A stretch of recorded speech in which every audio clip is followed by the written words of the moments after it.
여러분 안녕하십니까? 김형석 신임 독립기념관장 임명을 두고 논란이 사그라들지 않고 있는데요. 김 관장은 서류 심사는 물론 일제강점기 조선인들의 국적은 일본이라고 답했던 면접 심사에서도 1등을 기록한 걸로 나타났죠. 그러면 누가 어떻게 독립기념관장을 뽑았을까요? MBC가 평가 점수표를 입수했습니다. 김정우 기자가 단독 취재했습니다. 독립기념관장 임명추천위원회는 지난달 4일 후보자 10명의 서류 심사를 벌였습니다. 김형석 관장은 평균 79점으로 차점자를 1점 차로 제치고 1위였습니다. 이어 16일 상위 5명만 면접을 봤습니다. 면접에서는 7명의 추천위원 중 1명이 불참해 6명이 점수를 매겼습니다. 김 관장은 주로 8, 90점대 점수를 받았는데 최하점만 52점으로 눈에 띄게 낮습니다. 김 관장 임명을 강하게 반대하고 있는 이종찬 광복회장이 준 점수입니다. 최고점, 최하점을 뺀 4명 점수만 반영됐는데 김 관장은 평균 82점, 역시 1등이었습니다. 면접에서 김 관장은 일제강점기 때 조선 사람들 국적은 일본이었다고 답했습니다. 8, 90점을 준 위원들은 누구일까?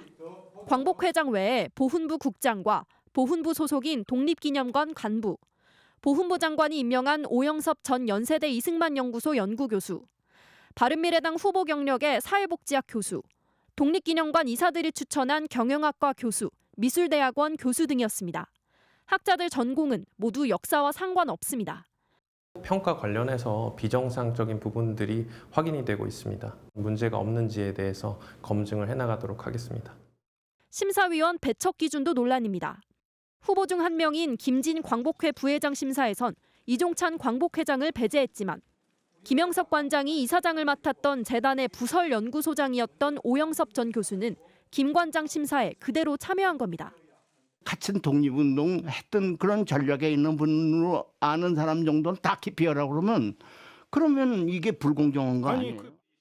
오 전 교수는 과거 연구소를 맡긴 했지만 김형석 관장과의 불화로 금방 그만뒀다며 심사를 피할 이유가 없었다고 해명했습니다. 정치권에선 광복절 경축식 불참을 선언한 야당들에 이어 여당 내부에서도 우려의 목소리가 나왔습니다. 국민의힘 이상민 전 의원이 윤석열 대통령이 인사를 잘못했다, 결단을 해야 한다고 주장한 겁니다. 우원식 국회의장도 쪼개진 경축식으로 남겨서는 안 된다며 인사권자의 대통령이 결자해지하라고 요구했습니다. MBC 뉴스 김정우입니다. 김형석 독립기념관장의 사퇴를 촉구하는 목소리도 커지고 있습니다. 독립운동단체들과 역사단체들은 김 관장이 편향된 역사관을 갖고 있다며 현대판 밀정의 임명을 철회하라고 촉구했습니다. 이문현 기자가 보도합니다.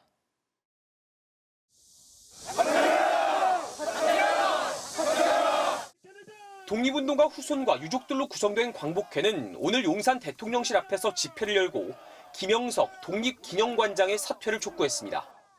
대한민국은 1919년 임시정부로 건국된 것이 아니라 1948년에 건국되었고 모든 국민은 일본 시민이었다라고 주장하는 사람을 독립기념관장으로 임명하는 것을 우리가 어떻게 용납할 수 있겠습니까? 광복회는 김 관장의 임명으로 일본의 역사 왜곡을 바로잡고 역사를 올바르게 전달한다는 독립기념관의 설립 목적과 상징성이 심각하게 훼손됐다고 지적했습니다. 현대판 밀정 김형석을 독립기념관장에 임명한 정부는 당장 임명을 철회하라. 우리 광복회원은 물론 모든 독립유공자 후손들은 끝까지 투쟁할 것이다. 김 관장은 지난해 12월 한 행사에서 1945년이 아닌 정부가 수립된 1948년 8월 15일이 진정한 광복이라고 주장했고 지난 11일 문화일보와의 인터뷰에서도 같은 주장을 반복했습니다. 독립운동가 단체와 역사학회는 독립운동의 의의를 축소하는 뉴라이트 논리와 맞닿아 있다고 지적했습니다. 김 관장은 어제 기자회견에선 1945년 해방이 더 중요하다고 말을 바꿨지만 한국근현대사학회와 한국역사연구회 등 48개 역사학회도 성명을 내고 김 관장의 그간 행보가 광복의 의미를 퇴색시키고 친일 인사를 옹호하는가 하면 5.18 민주화운동의 역사성을 부정했다며 임명 철회를 촉구했습니다. MBC 뉴스 이문현입니다.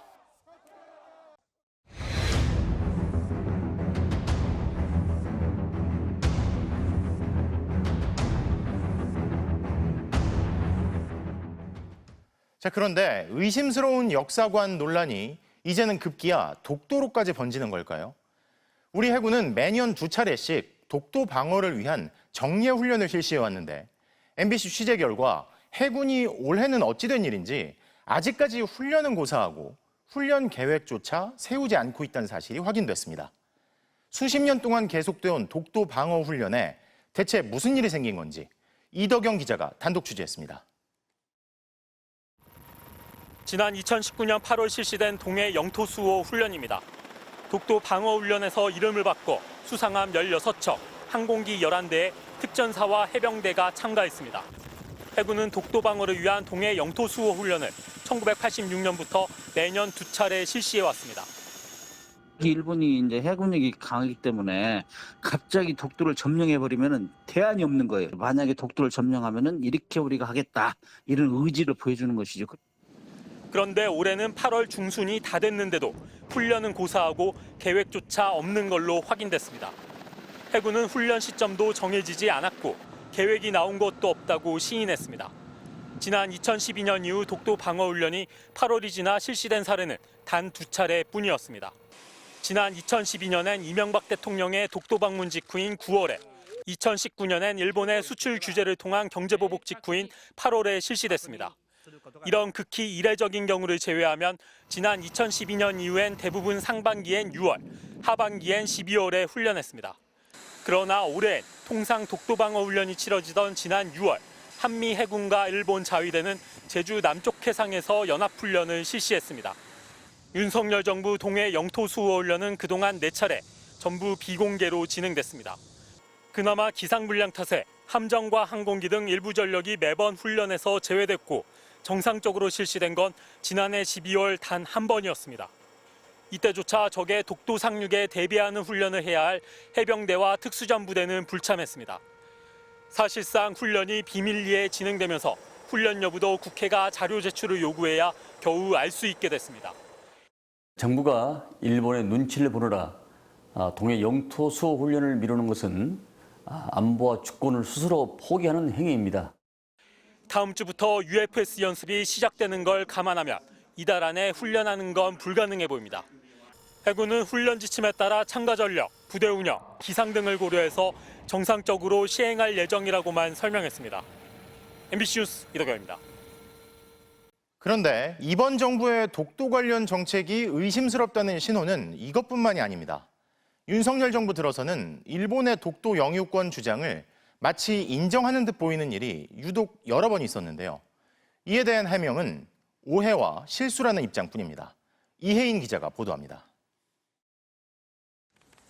지난해 3월 16일 일본에서 열린 한일 정상회담이 끝난 뒤 독도가 논란의 중심에 섰습니다. 일본 언론들이 기시다 총리가 회담에서 양국 간 해결할 현안으로 독도를 언급했다고 보도한 겁니다. 독도를 회담 테이블에 올린 것 자체가 일본과의 영유권 분쟁을 인정하는 것처럼 받아들여질 수 있어 파문이 일었습니다. 독도는 대한민국의 고유 영토이며 영토 분쟁 자체가 존재하지 않는다는 게 우리 정부의 공식 입장이기 때문입니다. 정부는 보도 내용을 부인했습니다. 독도 문제에 포함된 적이 없습니다. 저 일본 말을 믿으십니까? 한국 정부 말을 믿으십니까? 독도 언급은 기시다 총리가 아닌 관방 부장관의 브리핑 발언으로 정리됐지만 현 정부 들어 독도 수호 의지가 약해졌다는 오해를 살 만한 일은 여러 차례 반복됐습니다. 지난해 12월 배포된 군 정신교육 교재는 독도를 영토 분쟁 지역으로 기술한 사실이 드러나 전량 회수됐습니다. 공교롭게도 신원식 당시 국방부 장관은 의원 시절 국회 상임위에서 독도 영유권 분쟁이 있다고 얘기한 바 있습니다. 신 의원은 이번에 대통령실 국가안보실장으로 지명됐습니다. 한일 간의 과거사 그리고 독도 영유권 분쟁이 있는 건 사실입니다. 이뿐만이 아닙니다. 행정안전부의 민방위 교육 영상과 외교부의 해외 안전여행 사이트가 독도를 우리 영토가 아닌 것처럼 표기해 논란이 됐고 해양 영토를 총괄하는 해양수산부 업무보고에 현 정부 들어 독도 관련 언급이 사라졌다는 지적도 있습니다. 이 내용이 사실이라면 윤 대통령의 해양 영토 수호 의지를 심각하게 의심하지 않을 수 없습니다. 반면 일본은 이달 들어 우리 정부의 독도 주변 조사 활동에 대해서도 강하게 항의하는 등 독도가 자국 영토라는 억지 주장을 계속해서 강화하고 있습니다. MBC 뉴스 이혜인입니다. 독립기념관장 등 논란의 인사가 이어지면서 임시정부의 위상을 폄훼하거나 건국절을 만들자는 일부 극우 세력의 주장이 힘을 얻었다는 분석이 나오는데요. 대통령은 건국절을 언급한 적이 없다는 게 대통령실 입장이지만 과거 발언을 살펴보면 윤 대통령이 건국절 논란에 빌미를 제공한 것 아니냐는 지적도 나옵니다. 강현섭 기자입니다. 지난해 윤석열 대통령은 독립운동을 건국운동이라고 했습니다. 우리의 독립운동은 국민이 주인인 나라, 자유와 인권, 법치가 존중되는 자유민주주의 국가를 만들기 위한 건국운동이었습니다.